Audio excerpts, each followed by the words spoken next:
Hello শ্রোতা বন্ধুরা, আমি পাস্টর বিপ্লব সরকার আশার বাণী বাইবেল অধ্যয়নে আরেকটি বার আপনাদেরকে স্বাগত জানাই।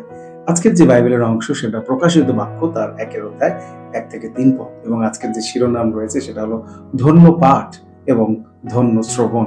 বিশেষ করে আমরা 3 পদে দেখতে পাই, সেখানে লেখা রয়েছে ধন্য সেই ব্যক্তি যে ভাববাণী পাঠ করে এবং এখানে যা কিছু লেখা রয়েছে তা শোনে এবং তা পালন করে। যা লেখা রয়েছে বিশেষ করে আমরা যিশুর পুনরুত্থান সম্পর্কে জানতে পারি, এবং পুনরুত্থান যীশু খ্রিস্ট শুধুমাত্র যে পুনরুত্থিত হয়েছেন তা নয়, তিনি এখনো জীবিত রয়েছেন এবং তার শিষ্যদের সাথে তিনি কথা বলছেন। এই অংশে আমরা দেখতে পাই প্রকাশিত বাক্যের প্রথম অধ্যায়গুলোতেই যিশুর পুনরুত্থান সম্পর্কে বর্ণনা, এবং বিশেষ করে মণ্ডলীর জন্য তার যে বার্তা রয়েছে, সংবাদ রয়েছে, যেটা ধারাবাহিক, সেই বিষয়ে উল্লেখ করে।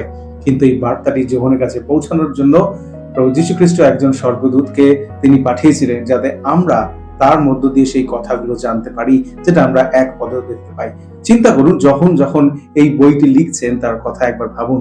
তিনি বৃদ্ধ অবস্থায় রয়েছেন, বাকি সমস্ত প্রেরিতরা প্রায় সবাই শহীদ হয়ে গেছেন, তারা সাক্ষ্যমর হয়েছেন সুসমাচারের জন্য, এবং এরকম একটা পরিকল্পনা যোহনের জীবনে আসছে যখন তিনি ক্লান্ত, পরিশ্রান্ত, দৃষ্টিশক্তি হয়তো কম হয়েছে, শারীরিকভাবে তিনি দুর্বল, কথা তিনি শুনতে পাচ্ছেন না, কিন্তু সুসমাচারের কাজের জন্য এখনো তিনি ঈগলের মতো শক্তপোক্ত রয়েছেন, এবং বিশেষ করে তার ইন্দ্রিয়গুলো সুসমাচারের জন্য প্রখর রয়েছে। তার দূরদর্শিতা যেন বাইবেলের শিক্ষা অনুসারে ঈগলের মতো রয়েছে।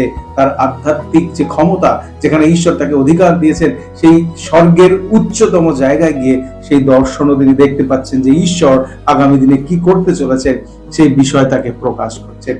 বিশেষ করে যোহন তার নিজেকে একজন বার্তাবাহক হিসাবে আমাদের কাছে এবং ঈশ্বরের কাছ থেকে ভাববাদী রূপে নয়, কিন্তু বার্তাবাহক রূপে তিনি নিজেকে আমাদের কাছে প্রতিনিধিত্ব করছেন। একজন সাক্ষী যিনি যীশু খ্রিস্ট সম্পর্কে বলছেন। প্রিয় শ্রোতা, স্বর্গদূত যা দেখিয়েছিলেন, যোহন সেই সমস্ত বিষয় বইতে লিপিবদ্ধ করেছেন। আমরা হয়তো ভাবতেই পারি যে এগুলো কি সত্যি বিশ্বাসযোগ্য? আমাদের কাছে প্রশ্ন উঠতেই পারে, কি না এটা কি শুধুমাত্র ধর্মীয় কল্পনার একটা চিন্তাধারা, নাকি মানুষের সাক্ষ্যের মাধ্যমে ঈশ্বর তার নিজের কথা লোকেদের মধ্যে দিয়েছেন প্রত্যাদেশ, যা আগামী দিনে ঘটতে চলেছে সেই বিষয়? আমি আশা করি দ্বিতীয়টাই বিশ্বাস করবেন, যেখানে ঈশ্বর তার লোকেদের মধ্য দিয়ে তার প্রত্যাদেশ, তার প্রজ্ঞার কথা এবং সেই প্রত্যাশার বিষয় আমাদের কাছে তুলে ধরেছেন।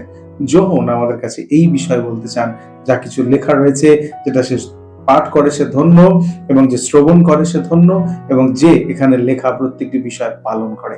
আজকে যখন আপনি এই অংশ পড়ছেন বা শুনছেন, তখন আপনি ঈশ্বরের কাছে ধন্যবাদ দিন যে ঈশ্বর তাকে তার বাক্য শ্রবণ করার জন্য আপনাকে অধিকার দিয়েছেন, এবং তার জন্য ঈশ্বরকে প্রশংসা দিন।